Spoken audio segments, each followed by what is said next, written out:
Hey guys, how's it going? Hey, we're gonna finish up the saga of Joseph today. So we'll start in Genesis 43, about halfway through, about verse 16. So if you remember, Joseph had told the brothers, don't come back without your younger brother. And so Jacob had said, you're not taking him. And so they waited until they needed grain. And so finally Jacob gave in.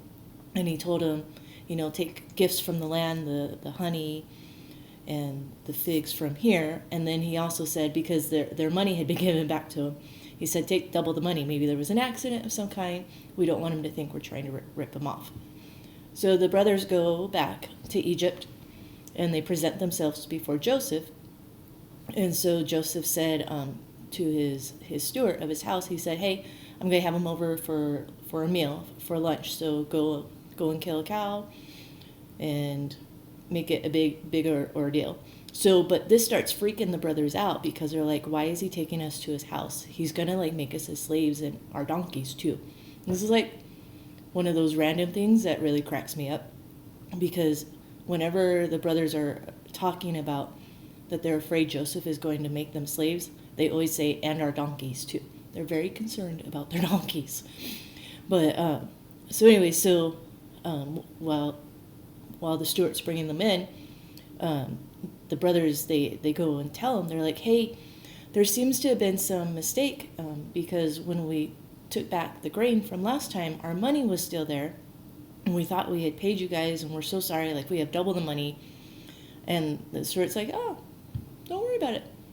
I have your money. Your God must have blessed you. No worries at all. And so he brings them in, he washes their feet, he feeds the donkeys are okay. And so they're all waiting for Joseph to come so that they can have the lunch. And so when Joseph gets there, and so he starts asking about their father, is the old man you told me about, is he still well? Is he alive? And they're like, yeah. And then he's like, okay, so then this is your younger brother, right? And they're like, yeah, this is our younger brother that we told you about. It's caused so many problems. And so Joseph starts to bless him. He's like, may God bless you. And he's saying all these things to him, but he's getting really emotional. So he runs out so that he can go cry, because he's so emotional, but he can't have him see him cry. So he comes back in, and he has them all seated. But so the Bible tells us that the Egyptians wouldn't eat with the Hebrews, it was detestable to them. So it's a racist thing. But so Joseph's sitting with the Egyptians because he's set up as an Egyptian, right? Nobody but the Pharaoh and Potiphar, if he remembers, know that he's a Hebrew in reality. So he seats the 11 brothers by themselves at their own table, but he seats them in order of their age. And so now they're really freaking out, right? They're like, what is going on? So he seats them in order of the age, and then he starts to give Benjamin, the youngest, extra portions. And then he would take the best portions from his plate, and he would send it over to Benjamin. And it said that he gave him up to 5 times as much as the other brothers. So they feast, and everything's good. And so Joseph tells them, he's like, go ahead and fill their sacks, and then put everybody's with the grain, and then put everybody's money back in there. He's like, but take my special silver cup and put it in the grain sack of the youngest. And they're like, okay. And so the steward does it. Obviously, the brothers know nothing about this. They say, thank you for the meal. Thank you for not killing us. Oh, yeah. They got their brother Simeon back in the middle of this. He's back with them. And so all 11 of them set out. And it says that they had just gone out of the city when Joseph tells his steward, he's like, okay, now go after them and be like, Joseph has been, well, not Joseph, but his Egyptian name, but he's been so kind to you. Why do you repay good with evil? How dare you steal his silver cup, and how do you think he wouldn't know about it? Because supposedly it was his cup for divination, right? And so the steward takes the men, and they run after, and they stop the brothers, and they're like, what are you talking about? Like, no, we would have never taken that. Remember, we tried to give you back the money, like, and they're like, no, we're innocent. They're like, nobody took the cup, we promise. Like, if you took him, he let him die, and we'll be your slaves, right? And so the steward's like, well, as you wish. So they start going through the bags, and then of course the cup's found in Benjamin's bag, right? So now they're freaking out, and they're like, no, and they're like crying and tearing their clothes. And so they follow Benjamin and the soldiers back. And so Judah, right, the one who had told Jacob, he was like, I promise I'll bring him back safe. He's like, I don't know what has happened. Like, because Joseph's like, how dare you? Like, yelling at him, accusing him of all these things. And he's like, I don't know what happened. All I know is that maybe God is punishing us for our sins. He's like, but this is my father's youngest son. His second youngest son, who he loved the most, was killed. He believes was killed by wild animals. He's like, we can't lose him. We have to bring him back to our father. Like, it will kill our father if he dies. And he's like, take me instead. So he offers himself up as a sacrifice. He's like, I'll be your slave. He's like, but you don't understand. Like, I can't do this to my father. So please take me as your slave instead, and let my other brothers go. And it said, like, at this part, so, this part starts in Genesis 45, that it says Joseph could not control himself before all those who stood by him, and he cried, have everyone go out from me. So he kicks everyone out of the room except for his brothers, because he's about to lose it, like, emotionally. And so he's like, it's me, I'm Joseph. And he starts, like, just weeping and bawling. And it says that he wept so loudly, like, the Egyptians could hear it. And, like, he wept so loudly, like, the Pharaoh heard of it. Like, it got back to the Pharaoh's palace. Like something is going on. He's, like, uncontrollably weeping. So Joseph tells his brothers, hey, it's me. And they're like, no. So they're freaking out, rightfully so on many, many levels. And he's like, no, it's okay. Come closer. I'm Joseph. I'm the one you sold into Egypt. But you shouldn't be angry at yourself, because even though you sold me here, God sent me here to save your life. So he explains about the famine to them. And he's like, we're already 2 years in. There's still another 5 years left.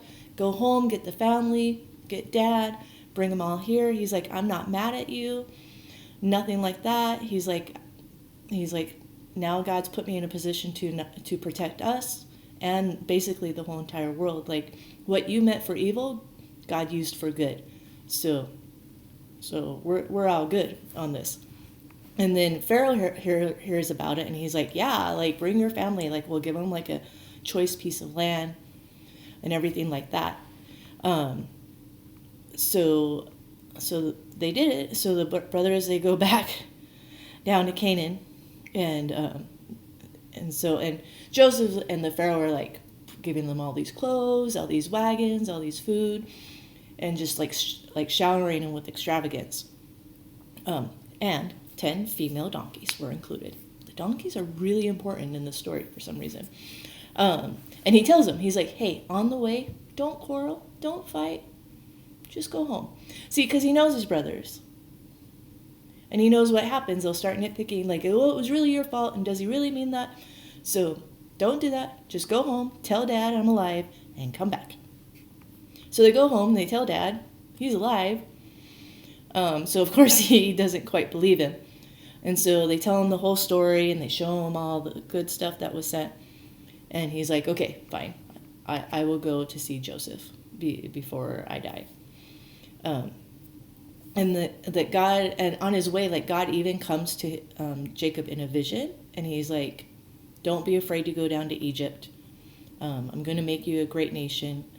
You guys will come out of Egypt again, back to your own land, but you're going to see your son. Okay, so we'll end right there. So a couple things historically. Donkeys were a mode of transportation, and were obviously great value, right, to these guys. So that's one thing that we learn there. We also learn about the separation of like peoples, like races or tribes. Like the Egyptians didn't want to eat with the Hebrews at all. They thought that was below them. They thought that the Hebrews were below them. Interesting fun fact, I believe the first time the Bible mentions a man shaving is when it mentions that Joseph has been called in to see the Pharaoh, and it says he shaved before he went. So it's reiterating something that we know historically about the Egyptians. The Egyptians hated body hair. Like, they wanted smooth body hair. And then traditionally, the Hebrews have like the beards and everything like that, right? And that was part of the reason that they didn't recognize Joseph, because he was clean shaven and he was made to look like an Egyptian. Whereas his brothers were already men when they had sold him into slavery. And so they already would have been like had their beards established and everything like that. So probably not a lot of facial changes, just more their beards probably got grayer or whiter, and of course a little bit of aging. But it would have made it easier for him to recognize them than vice versa. What I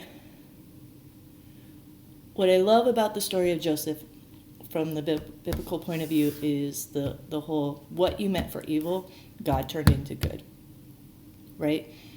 So, I mean, and it seems like when Joseph sees his brothers, he's just being mean. Like, that's really how it seems, but I don't think that's what was going on. Maybe a little bit. But I think overall he was trying to see if his brothers had changed. Like, had they changed? Were they really still just mean, selfish, bitter, jealous men? Or had they learned how to love each other and to sacrifice for each other? And he found that out, right, through the tests that he gave them. They didn't get jealous when he gave Benjamin more. Judah offered himself as a sacrifice for Benjamin, where instead, Judah was the one who had sold Joseph into slavery. And so, and that's the whole beauty of the story of Joseph is, they call it from the prison to the palace, but the whole journey. It's definitely about the journey. Like, if Joseph had given up on any part of the journey, God would have raised somebody else, I'm sure. But that journey is what prepared him to be able to handle a time where the whole world was coming to him for the answers. Imagine if he was still that 17-year-old kid who was like, hey, Dad, you're going to bow down to me, right?